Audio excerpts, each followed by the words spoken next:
Welcome to 10-Minute Record Reviews, episode 249. And this time I'm going to talk about the Jimi Hendrix Experience's last proper studio record, Electric Ladyland, which came out in 1968 on Track Records in the UK and Reprise in the US. This is an original Reprise release from 1968, a first US pressing. As you can see, the cover is horribly damaged by water, but the vinyl is actually in okay shape, amazingly enough. This is one of the great rock records in history, a classic sprawling double album, which is either inspired or inconsistent or both. It's also incredibly varied with some of the greatest rock tracks that Hendrix ever laid down, but also some tracks that really blur the line between rock and blues and jazz, spiritual jazz, avant-garde music, soundscapes, and which show the direction that Hendrix was headed. Of course, as we know, he never really had the time to get there. The Jimi Hendrix Experience had enjoyed a rapid rise to fame from the initial formation of the band once Jimi arrived in the UK in late 1966 to the huge success they had in terms of records and concerts and appearances in the early to mid part of 1967. Jimi, his drummer Mitch Mitchell, and his bass player Noel Redding barely blinked between finishing Are You Experienced at the end of April and then getting into the studio to start to make Axis Bolt of Love in May. That record was released to additional acclaim in December 1967, but the cracks were already starting to show because what you started to get was the battle of some big egos amongst a band who really, remember, had just been thrown together less than a year before, and a band which did not have the advantage of having any prior friendship on which to lean. What starts to happen, based in part on different musical visions, also probably on the reality that Jimi Hendrix was the best musician, and also as a perfectionist just had more stamina in the studio, was that Jimi begins to take over in the studio. Jimi had never been that crazy about Noel's bass playing, combined with the fact that Noel actually wanted to live his life and go home in the evening and do other things other than stay in the recording studio 24 hours a day, meant that Jimi had all kinds of opportunity to do what he ended up doing, which was to start to re-record Noel's bass parts, as he did on Spanish Castle Magic and on Bold as Love.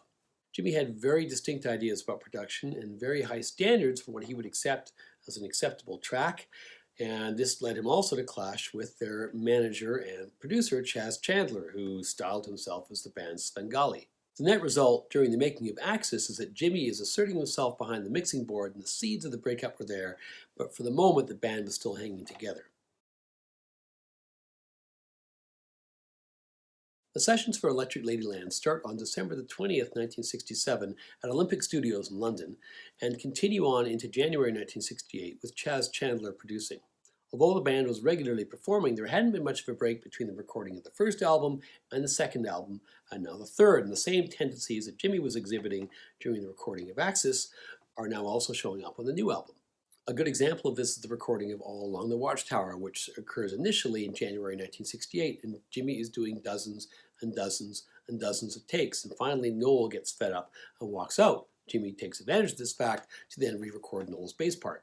They don't manage to finalize any tracks that winter, and so they decide they need to change the scene. So they relocate to New York, and on April 18th, 1968, they start recording again at the new Record Plant studio in New York, with Chas Chandler still in the producer's chair and Eddie Kramer behind the mixing board. Chandler's getting very frustrated with the perfectionism that Jimi's exhibiting. He's also probably getting a bit embarrassed by the fact that it's becoming increasingly obvious that he's not actually very necessary. Jimi, on top of this, then starts to leaven the whole mix with additional people, bringing in other musicians, a whole bunch of friends to come in and hang out and jam in the studio. Chandler just can't take this any longer, and he throws up his hands and he walks out.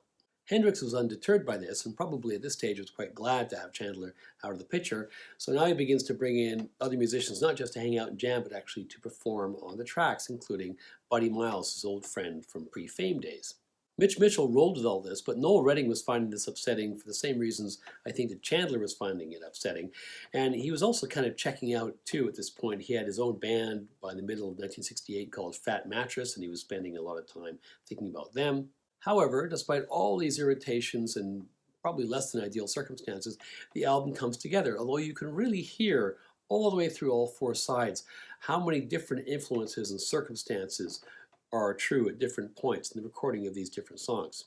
Now, when it came time to release the album, Hendrix also really wanted to have an influence there because he'd been really pissed off with the artwork on Axis Bold of Love, which had this kind of weird pseudo-Hindu artwork thing on the cover, which bore no relationship to the beliefs or background of anybody in the band, and he thought it was incredibly disrespectful. What Hendrix actually wanted was a picture of the band with some kids sitting on the Alice in Wonderland statue in Central Park, which was taken by Linda Eastman, later Linda McCartney. The record company ignores him. They end up using this particular cover in the US. In the UK, Track Records infamously uses a picture of 19 naked women on the cover, which Jimmy was kind of two minds about, because on the one hand he hadn't picked it, and on the other hand, swinging 60s. And to complicate the lives of collectors even further, his French label Barclay uses an entirely different cover altogether. When the record was released, like its predecessors, it was a huge success, even more so. It goes to #1 in the US, it goes to #6 in the UK, and the single All Along the Watchtower was the Jimi Hendrix Experience's best ever selling single. It's released in the summer, and the rest of 1968 is given over to touring, but the tensions within the band continue to worsen and worsen and worsen, particularly between Hendrix and Redding, probably unsurprisingly because Redding basically owed 99% of his global fame to Hendrix, and Hendrix knew it. Eventually they split after a disastrous gig at the Denver Pop Festival in June 1969. Hendrix had dropped acid, basically sabotaged the gig, and effectively dared Redding to quit, which he did. Side A starts with "And the Gods Made Love."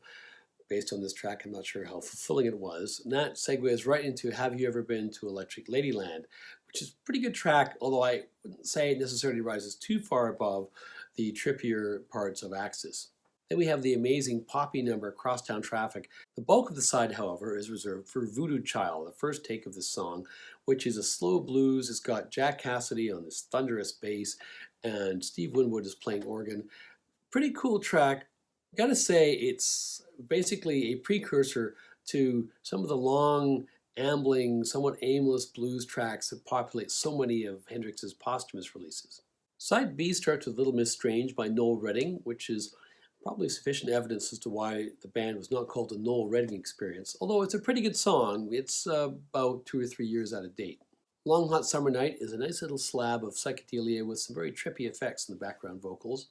Then we have "Come On, Part 1" by Earl King, which is one of the greatest guitar workouts that Hendrix ever put on record.